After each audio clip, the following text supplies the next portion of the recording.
Yeah, General, can you hear me? This is Joshua Meservey from the Heritage Foundation. Great. Yes, I can hear you. Okay, great. Well, welcome. Really pleased you can join us this morning. I'm just going to get us started right away if you're ready, General. Yes, I am ready. Thank you very much.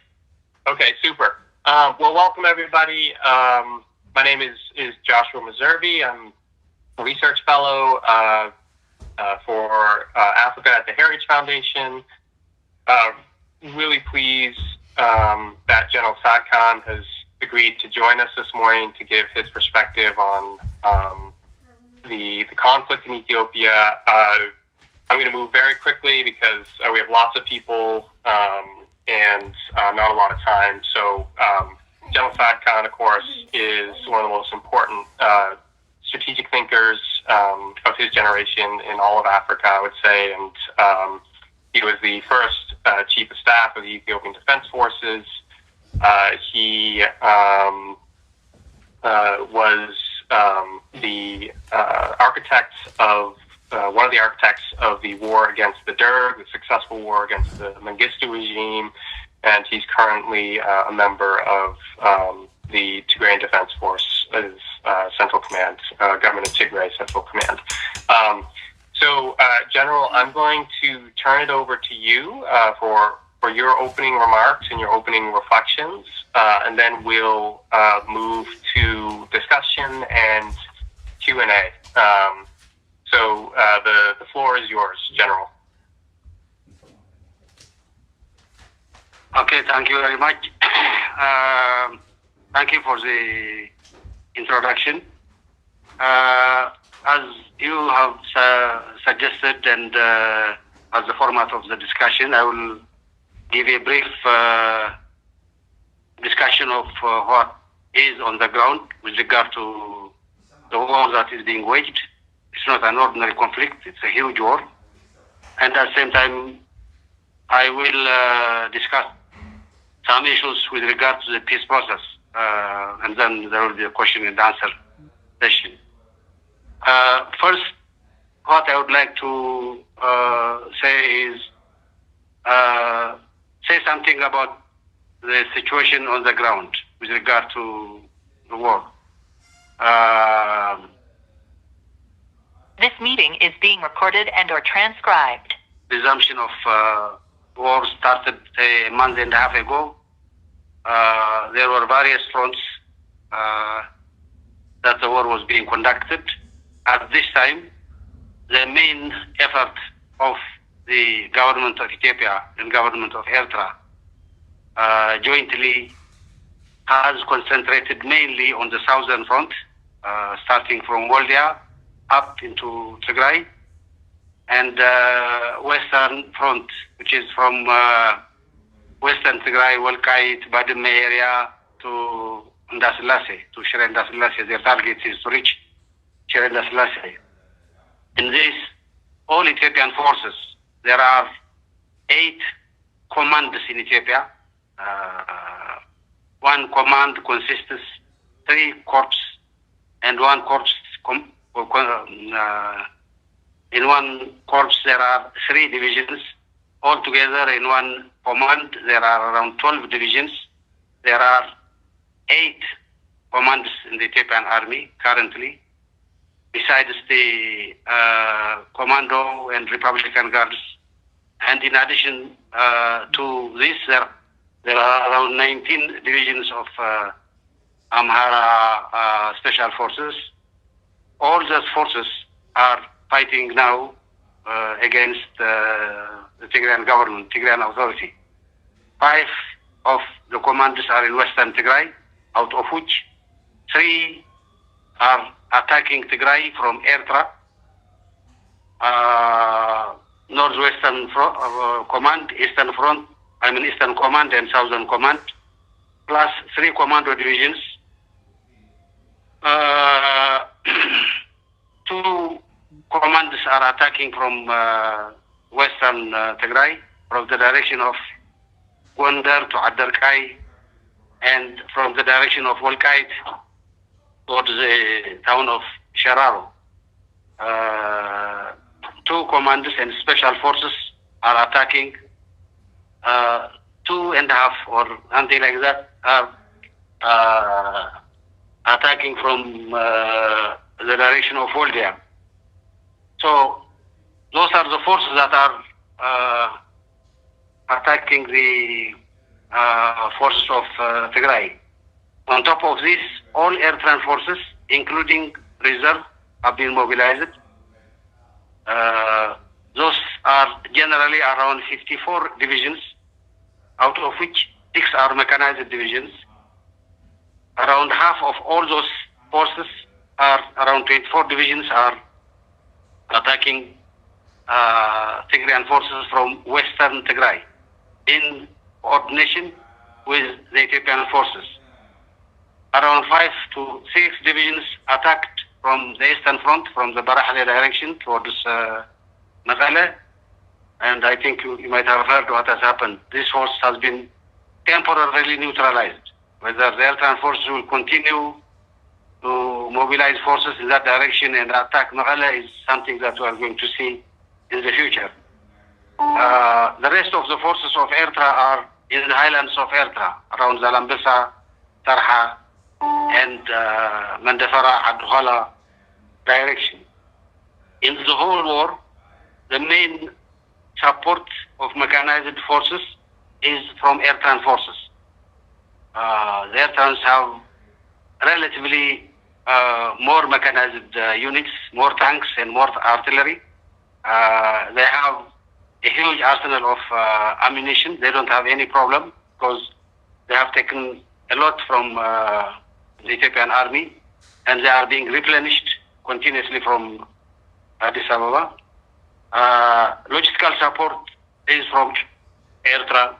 Aerial support, we have to confirm yet, but including drone support is coming from Asmara, from Eritrea. Command both as a strategic and operational level is mainly vested on Eritrean generals.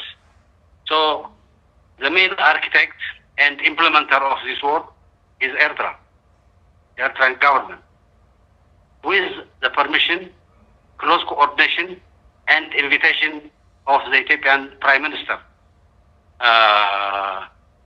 In this huge war where close to around 1 million people from both sides are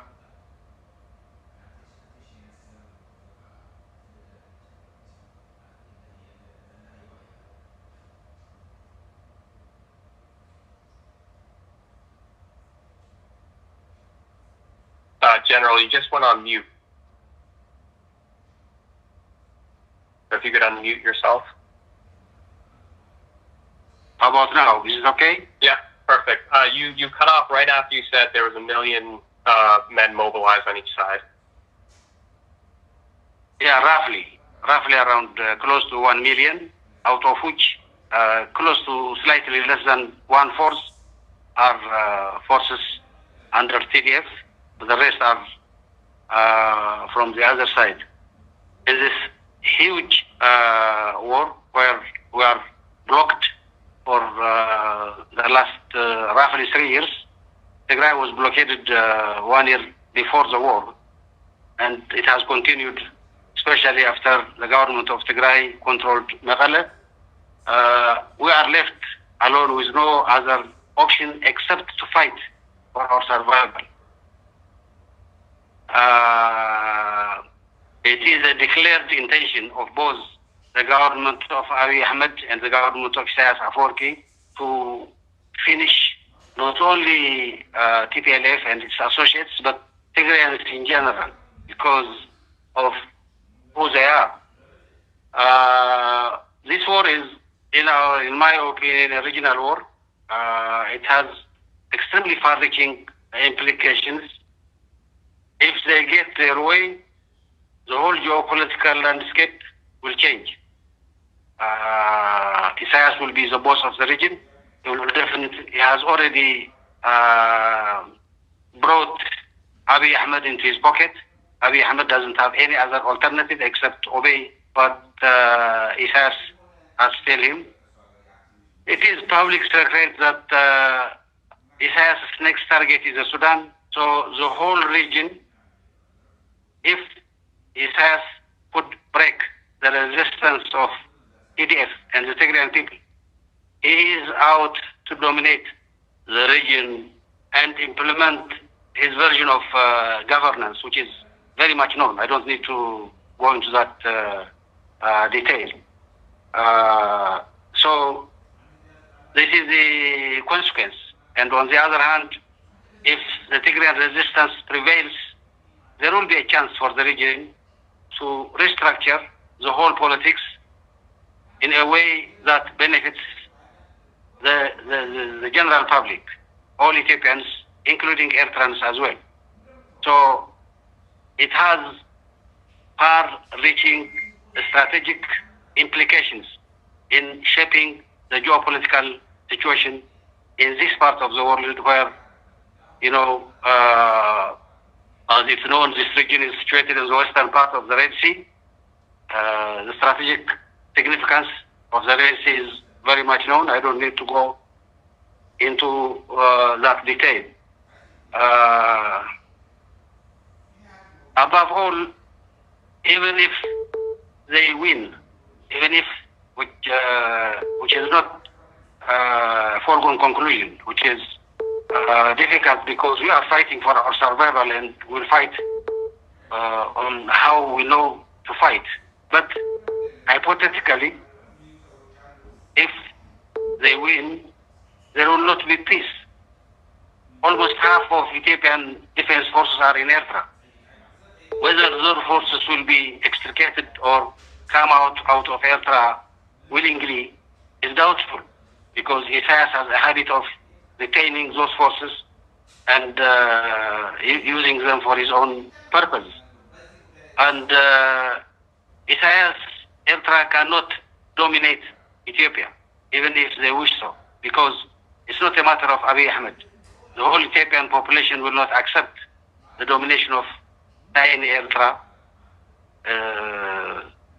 huge Ethiopia, which has far-reaching implications. And Ethiopia cannot again reconquer Eritrea. So the scenario, even if this war has been has gone according to their script, it does not bring peace. It will bring another level of complicated political security challenges to the whole region.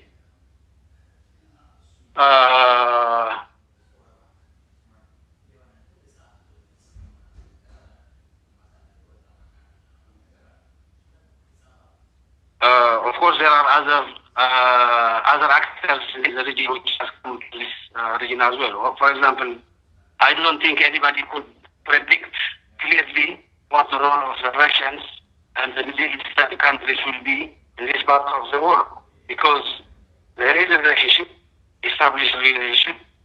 They have their own national interests and geopolitical interests. They will try to use Isaias as a vehicle to further their interests in the region.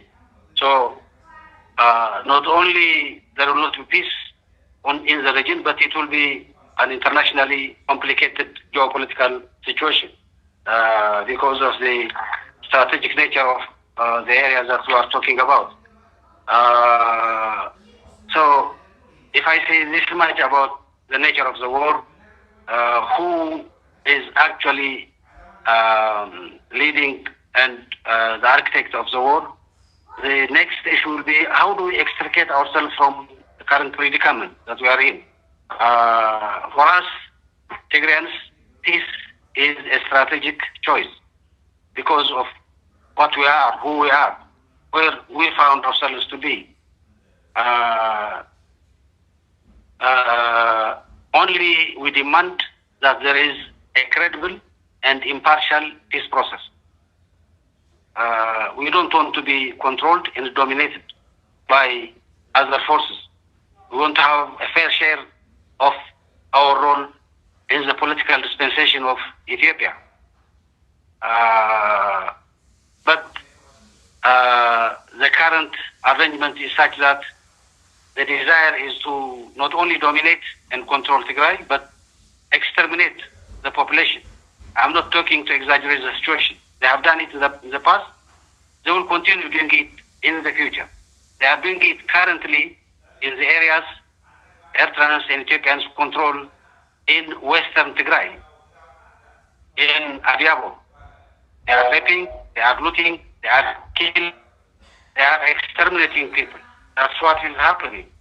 So the only chance left for Tigrayans is to fight for survival or demand a credible and impartial peace process that will resolve the problem. We have negotiated, confidentially, but now I don't think it's no more confidential process. I don't need to go into the details. We have met 3 times with the Ethiopian authorities. We have discussed, and I would like to thank the American government for organizing those meetings. Without going into the details, in all the 3 occasions, we reached agreements. We abided ourselves by the agreements reached at that time. But we were betrayed in all 3 occasions.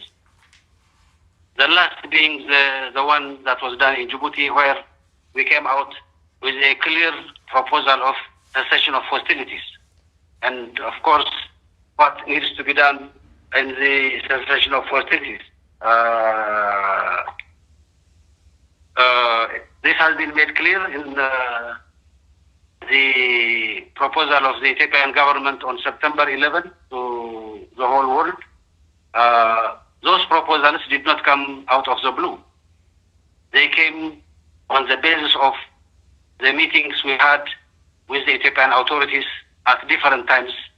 And in most of the issues that we have raised, we have discussed with them and reached some agreement, but betrayed. There is no, up to now, there is no response to our September 11 call for an agreed cessation of hostilities. Our proposal is to end the carnage. We need to start a peace process. The peace process cannot start just simply by saying let's start a peace process. The first thing we have to do is we have to come into a cessation of hostilities. People are shooting at each other. This has to stop. There is a carnage that's being done. This has to stop. The first thing to do this is a cessation of hostilities. As you all know, cessation of hostilities is transitory. It can go to peace or it can go to war. We, from the Tigrayan side, would like it to go into a peace process. We don't want it as a truce. We want it to go into a peace process where we agree a credible and impartial peace process. The objective of the cessation of hostilities has to be to create a conducive environment for the peace process to resume and peace prevail in Ethiopia. To do this, there are certain things that we feel have to be done. Number one, the cessation of hostilities with its clear objective of, putting it to lead us into a peace process. Certain conditions have to be fulfilled. Those certain conditions are conditions that are not negotiable by international law. There has to be unfettered access for humanitarian aid. The services has to resume. It shouldn't have been blocked in the first instance. The constitutional boundary arrangements have to be respected, because this is not only an issue of Ethiopia, but it's an issue of Tigray, but it's an issue of Ethiopia as well. It could be discussed in appropriate time, but this has to be accepted as a modus operandi of the government with regard to border issues.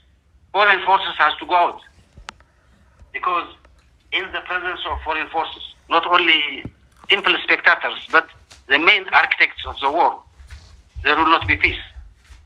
So during the cessation of hostilities, those forces has to go out.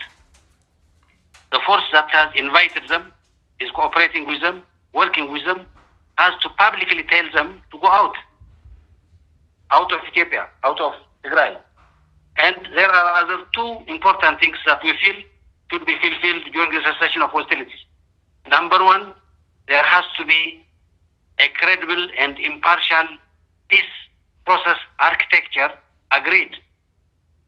This peace process architecture has to have within itself, important structures like, mediators, like a group of panelists who mediate the process. Those have to be credible and agreed by both parties. And if there is no agreement on by both parties, there are mechanisms to resolve this. There has to be international guarantors, simply to see the process go through and be finalized. More than that, the peace process needs a safeguard, to be safeguarded, because there are external actors who doesn't want this process to hold. The international guarantors have to give guarantee to the whole peace process and at the same time secure the peace process itself, diplomatically, economically, whatever it takes. There has to be international experts who advise on the integrity of the peace process. There has to be a monitoring and verification mechanism to see that agreements are carried out properly. When we say this, we are saying we are ready to commit ourselves to such an arrangement. We would like the international community to commit to such an arrangement as well. We would like our partners, if they are serious, to commit to such an arrangement. A credible, impartial, properly designed and agreed peace process architecture, we feel would help us resolve this process. Once this is agreed during the cessation of hostilities, there has to be some kind of a declaration of principles as well, which directs the trajectory of the peace process. The parties have to agree to certain principles to go into and respect in order to continue the peace process. Those are the demands you ask. We feel those demands are not only fair, but at the same time, it demands us to be committed to the peace process. There is, there is a propaganda activity that tells, the Tigrayans know how to fight, they don't want to go to peace.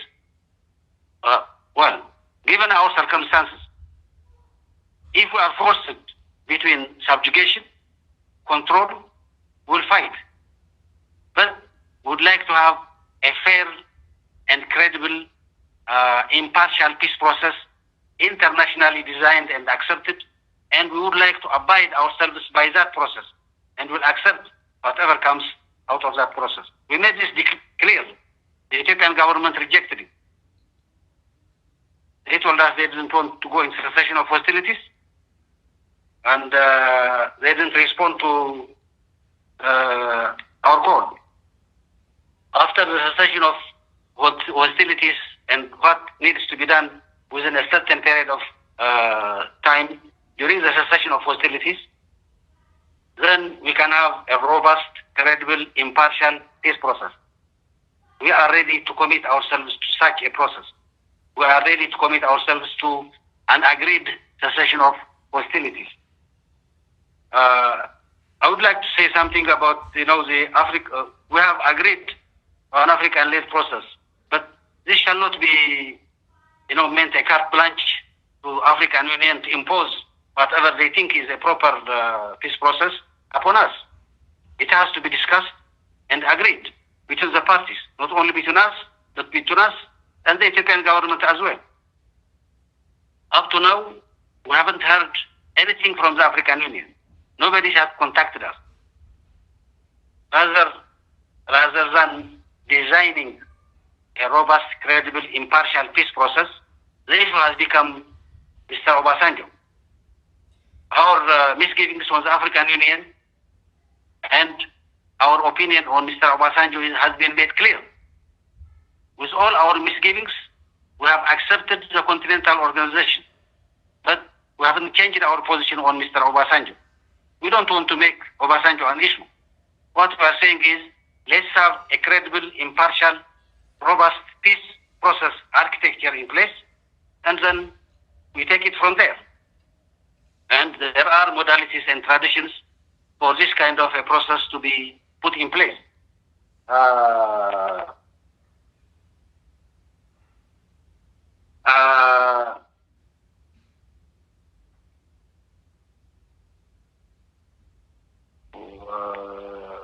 For the people of Tigray, as I said earlier,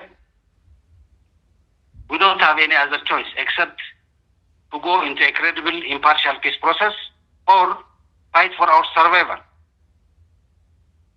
I don't know how much we have explained this, the international community, but generally the feeling we have is Abiy Ahmed and Isaias Afwerki have been given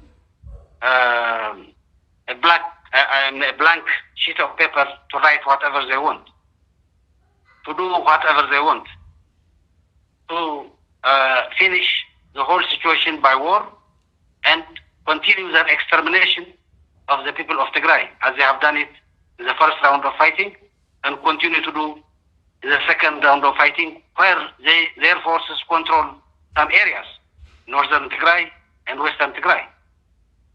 So we don't want this to continue. If this is the choice, we don't have any other choice except to fight.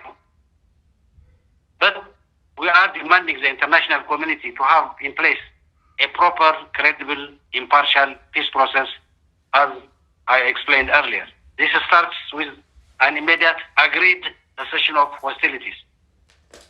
Once we stop shooting at each other, then and do certain things that will create a conducive environment for peace, then we go into a peace process that will culminate in a comprehensive ceasefire agreement.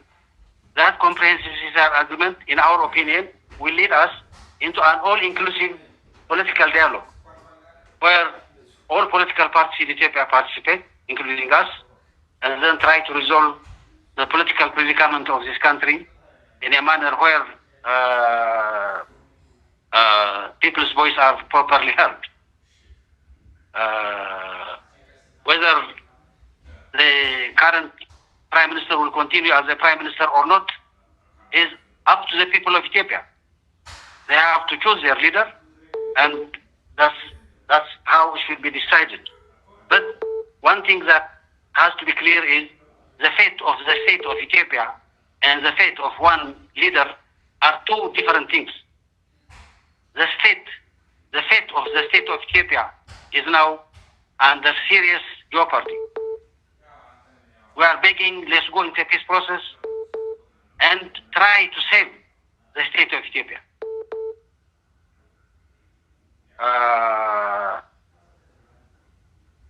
Those are the points I have on both the current situation on the ground and the diplomatic community. Thank you very much. I will respond to some of your questions. Thank you. Great. Well, thank you, General. I really appreciate that overview, and I was frantically scribbling notes here because there was a lot there. I'll start with just one quick question. For those of you who have questions yourselves, you can use the hand raise emoji, and then I'll call on you. So General, could you talk a little bit about the coordination between the Eritreans and the Ethiopians? Have you seen any sort of tension in that relationship, or from your perspective, has it been fairly seamless?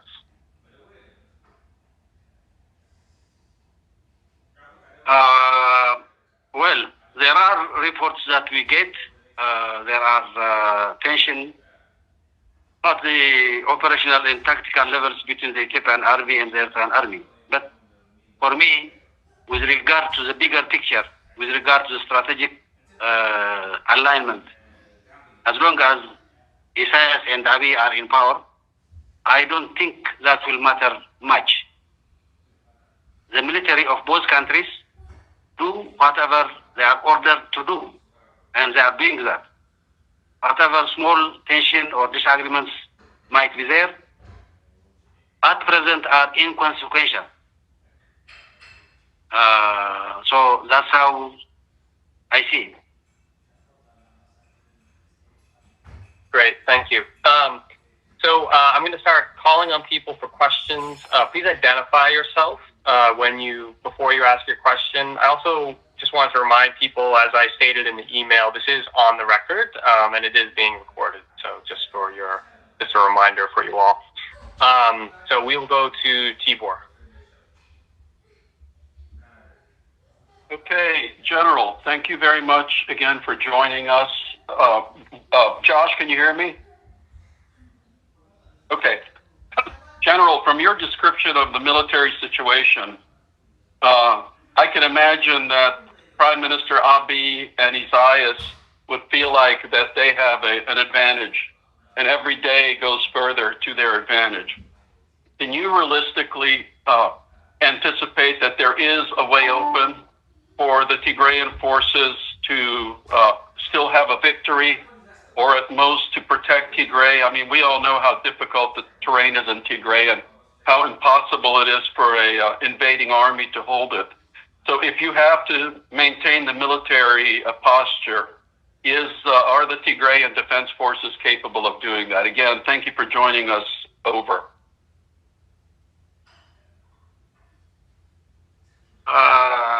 Well, thank you, Ambassador Tibor. We are fighting a huge war. I don't think it will be easy for me to predict the outcome of that war. If what has happened up to now is an indicator, or what has happened in the past is an indicator, maybe we might, lots of lives will be lost. We might take time, but at the end of the day, I sincerely believe the people of Tigray will prevail because they have justice in their side. They are fighting for their rights. I have fought along Isaias' army during 7 years of armed struggle. I have commanded the Eritrean forces, and now for the third time, I'm fighting forces and against the forces that I helped create and establish. So up to now, we haven't faced major defeat. Not me, but the people of Tigray. There is no reason why we don't be victorious in the future as well. What are we going to do? I think the Tigrayan people have a way of adapting themselves to the current situation because they don't have any other choice. We don't have an outlet, so we get our bullets from our enemies. We have done that during the 17 years. We'll continue to do that. Our food and provision was being provided by the Tigrayan people, however meager it might be. It will continue to be like that. And Tigrayan soldiers are not, don't have much in terms of luxuries, if I may call it that way. So, lots of lives will be lost. It will be bad. So it's better to go into a peace process and resolve it peacefully. But if we have to fight, we know how to adapt the fighting and we'll continue fighting.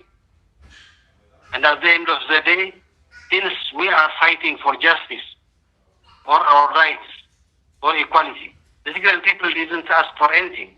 They just elected their own government, and Isaias and Abiy came and started the war. It's not whether the first bullet was shot by Tigray or doesn't matter. The strategic preparations were finalized. So the choice for the people of Tigray is to fight and survive or succumb. And in this situation, it's not the ordinary type of, accepting defeat. It is total extermination. That's what they do. That's their professed aim. Their ideologists, everybody else is doing. I'm saying that there's a propaganda in every aspect. So they are not giving us any other chance except to fight the finish. And if we are forced to fight the finish, we better come with solutions that will help us make the enemy not able to defeat us. That is the. So what I'm saying is, nobody can predict the outcome of. Sorry, am I online? Hello? Hello? Hello, do you hear me? Yes, we can hear you. Okay, fine, thank you. Yeah, sorry, anyway, my mic was not working. We hear you. That's why what I would say. We have to adapt based on our experience so far, and then try to survive as people, even when we are left alone by the international community.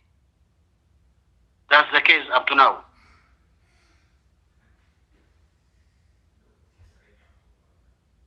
Great. Thank you, General. We have a lot of questions here, so I'm going to ask the people who have questions to make them very short and to the point, please. And again, please remember to identify yourself. So Ted, you are next.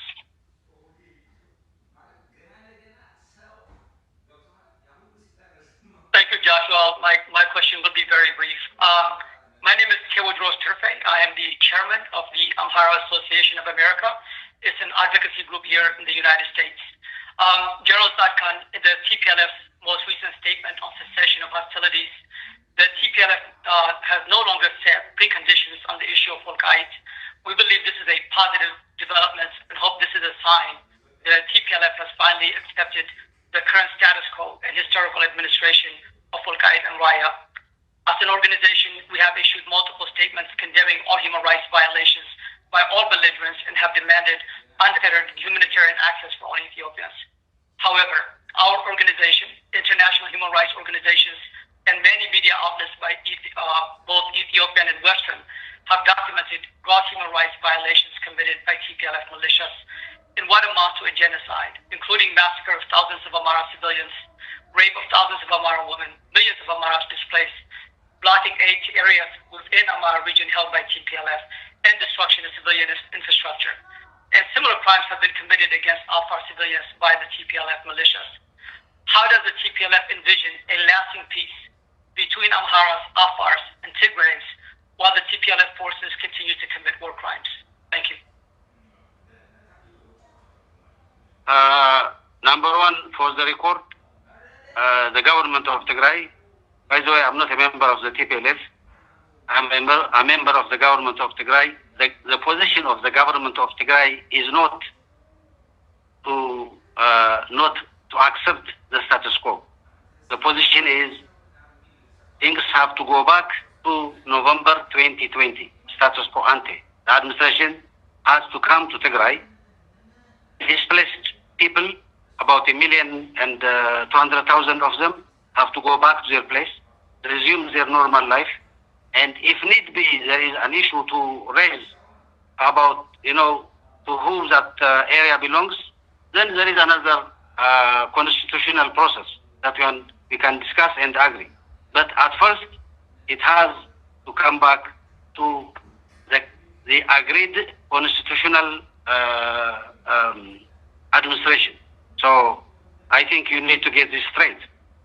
We did not abandon that precondition. The only thing we said is, let's have a cessation of hostilities and discuss those issues. Second issue is, you can talk a lot about atrocities committed by the Tigrayan forces. I'm not here to enumerate this or that, but the position of the government of Tigray and the position of the leadership of TDF is, let's have a credible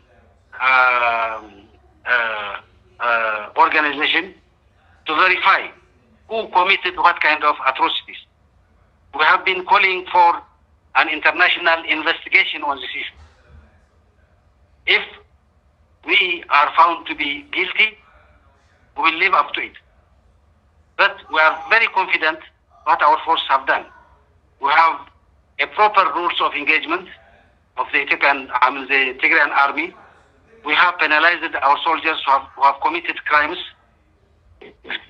and this and other kind of human rights abuses, human rights crimes, with a clear intent of exterminating the people of Tigray are two different things.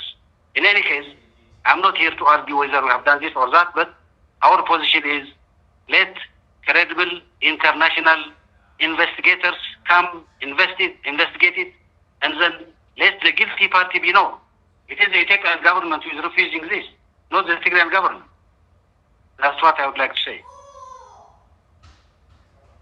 Thank you, General. So, Sina, the next question to you. Thank you so much. Thank you so much, General Tsadkan, for speaking to us. My name is Sena Dimjimo. I'm the director for Oromo Legacy Leadership, an advocacy organization representing over 50 Oromo community. First and foremost, I want to say that our sympathy and heartfelt pain to the people of Tigray is the number one thing I want to restate. We feel the pain. We've seen the atrocity the Ethiopian government, along with the Amhara regional government, Amhara-Fnot, and Eritrean soldiers have committed to your people, that I myself, I cannot imagine the pain your people feel. And I appreciate that you're speaking here and telling us, though my people itself is the victim to TPLF, but what's happening to the people of Tigray, it is unimaginable. And your survival is a miracle. May God be with you guys. So my question quickly is, one, why do you think, the U.S. government have not really pushed the Ethiopian government to keep the bargain 3 times? You say that they made a deal. Second, quickly, is the Amhara-Fnot. Just this week, over 100 Oromos were killed by Amhara-Fnot. Amhara-Fnot are accused of genocide in Tigray about a year ago. Right now, there seems to be division, but they have focused their atrocities into Oromia. They've done hundreds of people. They have killed hundreds of people in other regions than Tigray, then back to Oromia. So, what's with your analysis? Because you have not really called out much on the Fnot's recent involvement. The third question quickly is about the TPLF and oil-laced relationship. What the arguments is there? If there's something that you can say. And again, thank you so much, Josh, for the opportunity. Well, thank you very much for the sympathies that you have expressed to the people of Tigray. I really appreciate. With regard to the issues of the relationship of OLA and TDF, this has been forged some years and a half ago. If at all there is anything, this tells that the Tigrayan authorities and TDF are trying their best to save the state of Ethiopia on the clear understanding and participation of all Ethiopians. That's the whole purpose. This goes to the Amharas, to all sorts of people in Ethiopia. In my opinion, there are 2 clear trajectories of state building in Ethiopia. One is the multinational federal democratic system, which has been established by the victory of the APRDF, with all its problems and excesses. But the trajectory is Ethiopians have to govern their own affairs by themselves and then cooperate in building the Ethiopian state together. The other one is they say, no, we have to have a centralized state where other people shall not be allowed to administer their own affairs by themselves. There is a fight between those 2 ideologies. And this can only be resolved by peaceful process, by peaceful election. If the Ethiopian people elect not by force, but by voluntary democratic process to go into a unitary system, then that's one way of building the Ethiopian state. Or the other one is the other aspect as well. I know what I would like to say is the relationship of the OLA and the TDF or the Tigrayan authorities is based on this multinational federal constitutional arrangement, and it will continue to be so. This does not exclude anybody. It includes anybody who have this vision of building an Ethiopian state that will gradually evolve into a strong state. So I do really sympathize with the atrocities that are being committed in Oromia as well. And by the way, these atrocities are happening anywhere, not only in Oromia and Tigray, but in many parts of Ethiopia where there is an opposition to the Ethiopian central government. And I thank you very much. Thank you, General. Go to Terry next. Thank you, Josh, and thank you, General Tsadkan, for that detailed briefing. This is Terrence Lyons from George Mason University. I want, in some ways, my question is takes off on the last two questions as well, but let me phrase it a little bit differently. What I kept writing down when I was listening to you and then underlined and then put stars next to was the phrase credible, impartial, and robust peace process. I mean, credible and robust, I think, are clear. Robust, you talked about the need for guarantors and peace process architecture. What is not as clear to me is what you mean by impartial. And let me put my question directly this way. Is it the government of Tigray's position that support for the 1995 Constitution is the impartial position? Or does the government of Tigray see this as a highly contentious position in which other actors to the conflict do not accept? Thank you. Thank you, Mr. Terrence. And our position, the position of the government of Tigray is any peace process that shall go forward has to accept, in our opinion, it is, of course, contingent to our other partners to accept this as well, has to accept the 1995 Constitution as a basis for resolving the conflict in Ethiopia. We don't see it as impartial. Well, I know there are other forces who say this has to be scrapped. Well, this has to be scrapped on the basis of the will of the Ethiopian people. It shall not be scrapped by means of arms. That's where the problem comes. If this is put into a verdict of the Ethiopian population, it gives all chances of amending it, see the experience so far, and then develop it. Or other parties might say it's not for us, and we shall go our own way. So, but if I have clearly understood your question, I don't see it as impartial. I see it as a basis for resolving the problems in Ethiopia, not only in Tigray, but in other parts of Ethiopia as well.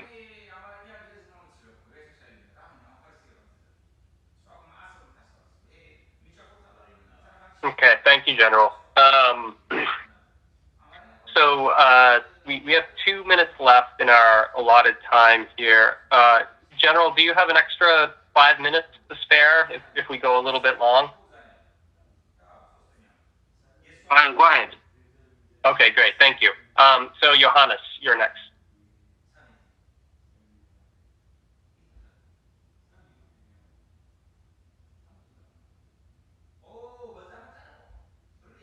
I need to unmute Johannes. All right, thanks, Josh, for the opportunity, and please allow me to use this opportunity to thank General Tsadkan for his time as well.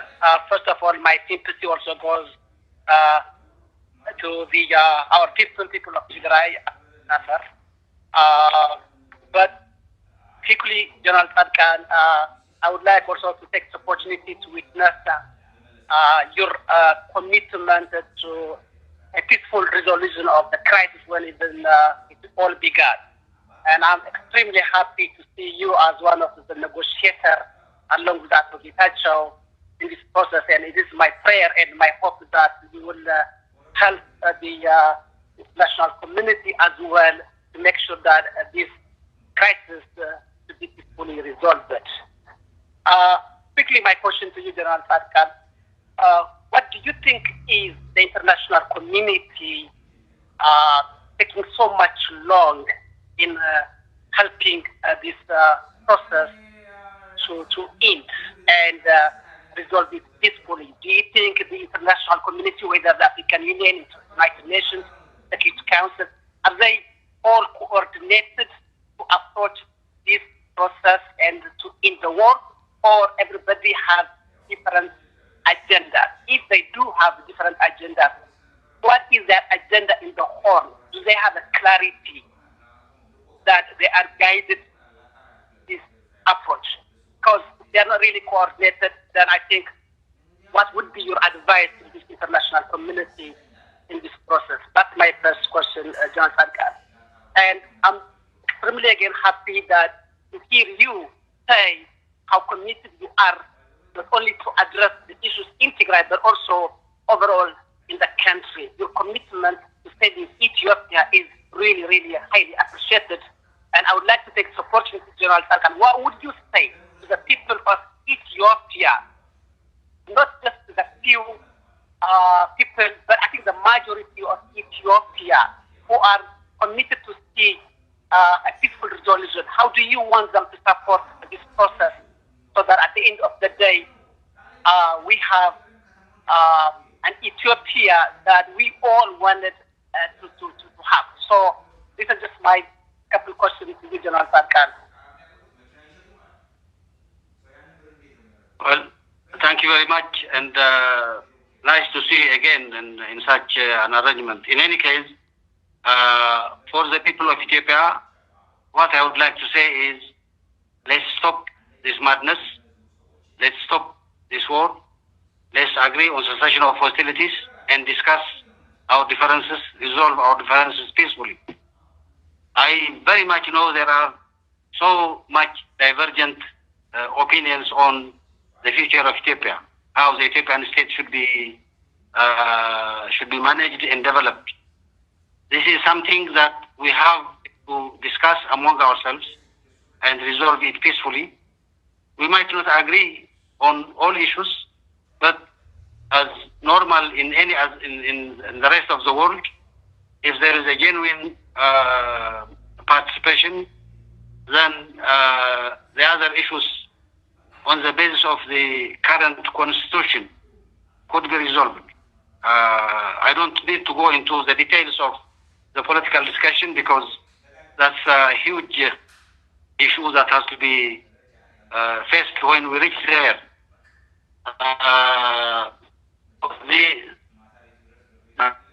You asked about the international community.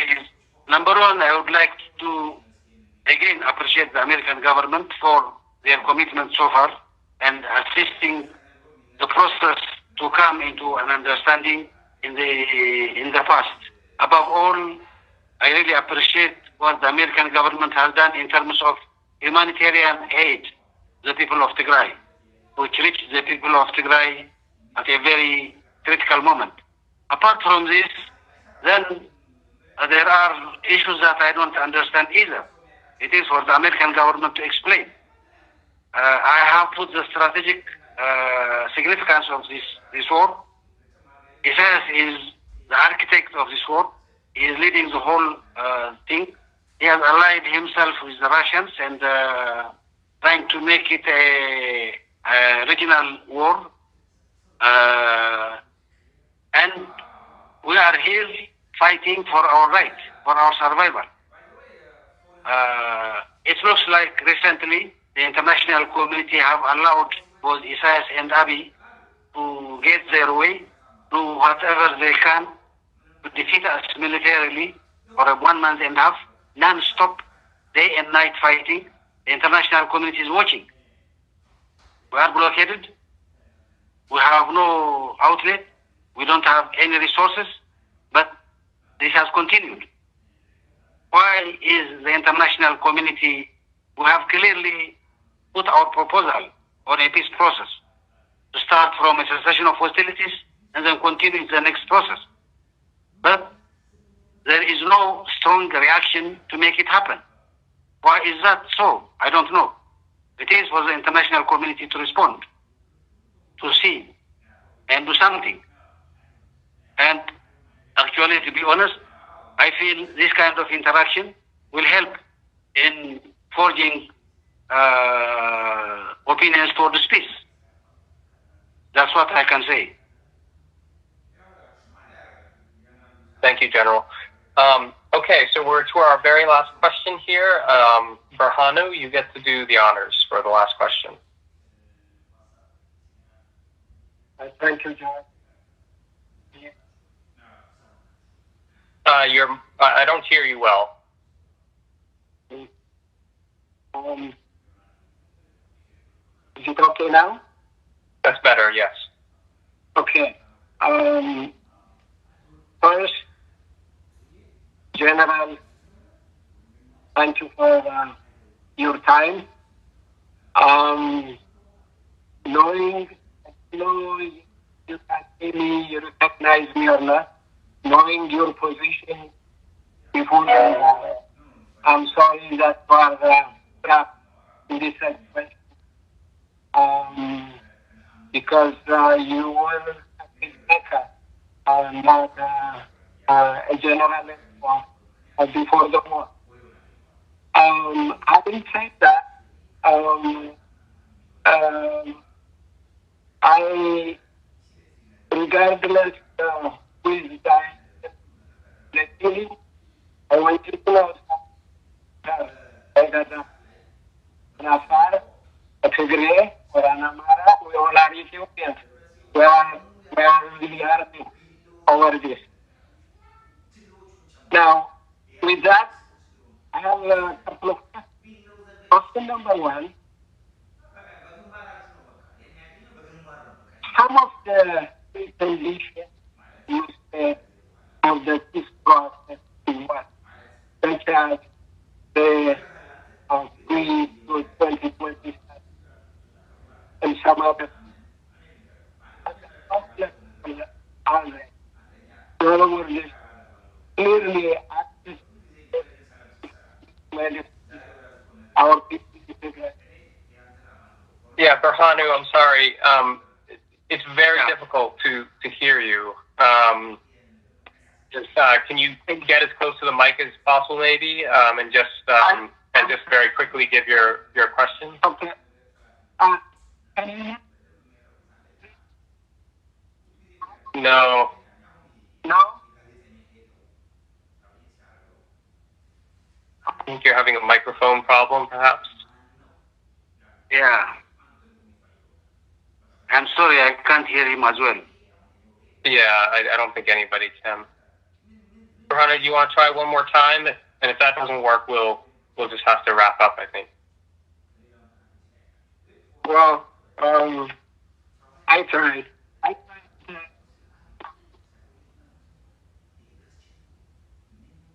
Yeah. Maybe somebody with me.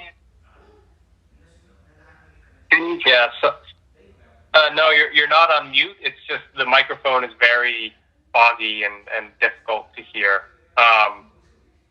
So I'm sorry, Berhanu. I think we're not able to hear you. So we'll have to wrap it up, I think, unfortunately.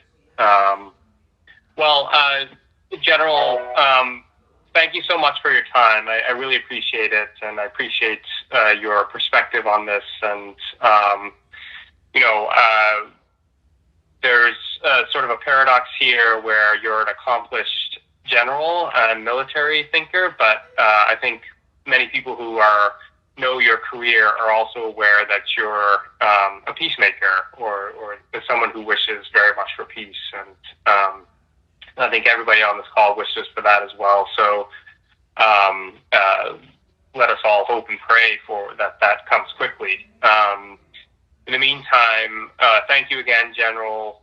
Thank you, everybody, for joining us. Appreciate your time and wish you all the best. And I'll give any final comments to you, General. Thank you very much. Thank you very much. And I appreciate appreciate the participation in this discussion. I hope it will help bringing ideas for this peace. Thank you. Thanks, General. And thank you, everybody who joined. Thanks, John. Thanks, General. Let the peacemakers prevail. Indeed. Thank you. Thanks, Josh.